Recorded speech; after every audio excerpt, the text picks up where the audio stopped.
আমাদের বর্তমান সংসদ নেতা মাননীয় প্রধানমন্ত্রী জনাব তারেক রহমানকে তার কারণে আজকে আমি এখানে এসে দাঁড়াতে পেরেছি। মাননীয় স্পিকার,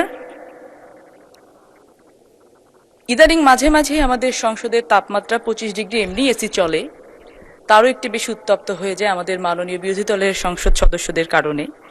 তো এরকম বিভিন্ন সময় আগেও হতো মাননীয় স্পিকার। মনে আছে ছোটবেলায় দেখতাম যখন এরকম সংসদ উত্তপ্ত হতো তখন সামনে বসে থাকা আমাদের দেশনেত্রী, মাতৃ সমতুল্য নেত্রী বেগম খালেদা জিয়া পেছনের দিকে তাকিয়ে ইশারা করে মাননীয় চিফ হুইপকে বলতেন, পটলকে দাঁড় করিয়ে দাও। মাননীয় স্পিকার, আমি আজকে গর্ববোধ করি আমি আজকে সংসদে দাঁড়িয়ে আছি, সেই সংসদে যেই সংসদে আমার পিতা মরহুম ফজলুর রহমান পটল একটি সময় দাঁড়িয়ে দেশকে রিপ্রেজেন্ট করেছেন। আমি গর্ববোধ করি আমি আজকে সেই মন্ত্রণালয়ের দায়িত্বপ্রাপ্ত আছি, যে মন্ত্রণালয়ে দাঁড়িয়ে, যে মন্ত্রণালয়ে বসে আমার বাবা রাষ্ট্র ক্ষমতা পরিচালনা করেছিলেন একটি সময়। মাননীয় স্পিকার, আমরা দীর্ঘ একটি পথ পাড়ি দিয়ে এসেছি। অনেক অন্যায়, অত্যাচার, নির্যাতন, নিপীড়ন, 17 বছরের যন্ত্রণা, বঞ্চনা আমাদের হৃদয়ে ধারণ করে আমরা একটি ফাংশনাল পার্লামেন্টের শপথ করে এসেছি সবার কাছে। আজকে সকালের সেশনে মাননীয় স্পিকার, চট্টগ্রামের ওয়াটার লগ নিয়ে আমাদের চট্টগ্রামের একজন মাননীয় সংসদ সদস্য যেটা বলেছেন, জলাবদ্ধতা বাংলাদেশের প্রত্যেকটা সেক্টরে মাননীয় স্পিকার এই লগ তৈরি করা হয়েছে বিগত 17 বছর ধরে। ইনস্টিটিউশনগুলোকে মাননীয় স্পিকার ধ্বংস করা হয়েছে খুব পরিকল্পিতভাবে। আমরা যখন মানুষের কাছে ভোট চাইতে গেছি, পাড়ায় পাড়ায়, ঘরে ঘরে গেছি, মানুষকে আমরা স্বপ্ন দেখিয়েছি মাননীয় স্পিকার, একটি উন্নত বাংলাদেশের, যে বাংলাদেশে তাদের জীবন মানের উন্নয়ন হবে। তবে মাননীয় স্পিকার, এটা ঠিক, আমরা যেহেতু কাউকে জান্নাতের স্বপ্ন দেখাইনি, সেহেতু যে ওভারনাইট আমরা সবকিছু করে দিতে পারবো না, এটা দেশের সাধারণ মানুষ জানে। মাননীয় স্পিকার, আজকে এখানে দেখেছি মাননীয় স্পিকার যে জান্নাত বিক্রির বিষয়ে প্রাথমিকভাবে ক্যাভিয়েট এম্পটার ইম্পোজ করা হলো, পরবর্তীতে আবার অস্বীকার করা হলো যে না, আমরা এটা বিক্রি করিনি। কিন্তু মাননীয় স্পিকার, যে পথে হেঁটে হেঁটে তারা ভোট চেয়েছেন সেই পথে তো আমরাও হেঁটেছি, আমরাও ভোট চেয়েছি। বিক্রি যাদের কাছে করেছেন তারা তো বলেছেন যে আপনারা গিয়েছিলেন বিক্রি করার জন্য। মাননীয় স্পিকার, একটা গল্প বলি, ছোট্ট একটা গল্প, জানি সময় অনেক কম, তারপর মাননীয় স্পিকার একসাথে কাজ করেছি, দয়া করে হয়তো আপনি কিছুটা সময় বাড়িয়েও দেবেন। This is the story about 4 people. মাননীয় স্পিকার, একটু মনোযোগ দিয়ে শুনতে হবে, এই 4 জন মানুষ এখানে যে কেউ থাকতে পারেন। This is the story about 4 people, everybody, somebody, anybody and nobody. There was an important job to be done and everybody was asked to do that job, Honorable Speaker. Everybody was sure that somebody would do that work. Anybody could have done that job, but nobody did it. Somebody got angry because that was everybody's job. Everybody thought anybody could do it.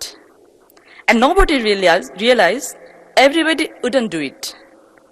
In the end, everybody blamed somebody when actually nobody asked anybody. Honorable Speaker, the most important part of this story was not anybody, neither somebody, nor everybody, or nobody.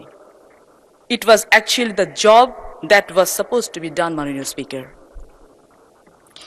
গল্পটা বলার পেছনে আগে অনেকগুলো কারণ আছে, অত কিছু বলতে গেলে 7 মিনিট পার হয়ে যাবে মাননীয় স্পিকার। তবে একটা কথা বলতে চাই যে সময়ে বাংলাদেশে কথা বলার জন্য ট্যাক্স হিসেবে জীবন দিতে হতো, সে সময় লাইভ প্রোগ্রামে টেলিভিশনের পর্দায় বসে তৎকালীন ফ্যাসিস্ট সরকার, ফ্যাসিস্ট শেখ হাসিনাকে সো কল্ড প্রাইম মিনিস্টার বলে উঠে এসেছে মাননীয় স্পিকার।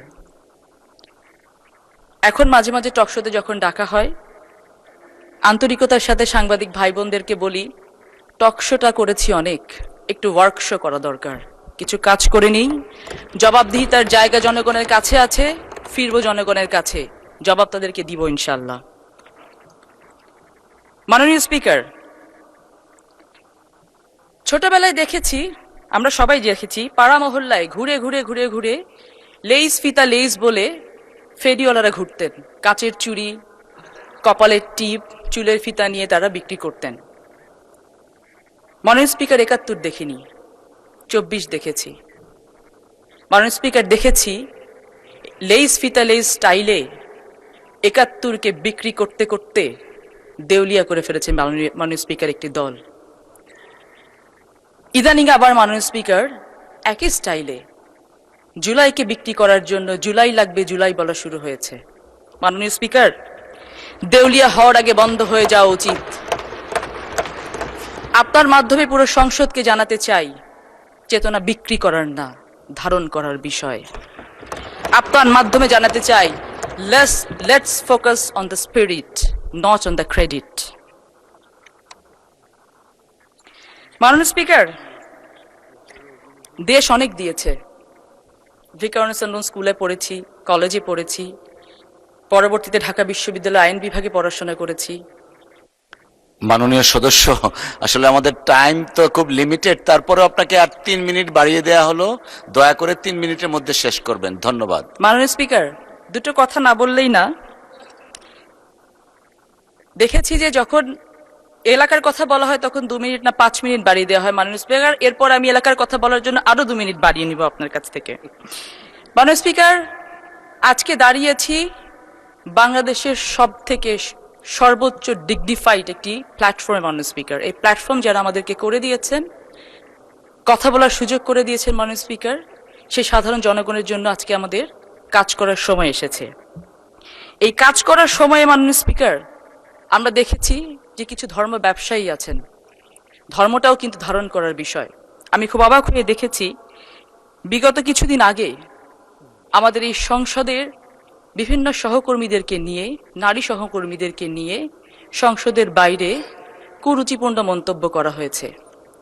কিন্তু আমি অবাক হয়ে দেখেছি মাননীয় স্পিকার, সেটা নিয়ে আমাদের বিরোধী দলের নেতারা, সংসদ সদস্যরা, এমনকি এনসিপি যারা জেন জিকে ওন করে বলেন, তারা পর্যন্ত একটি নিন্দা প্রস্তাব আনেননি।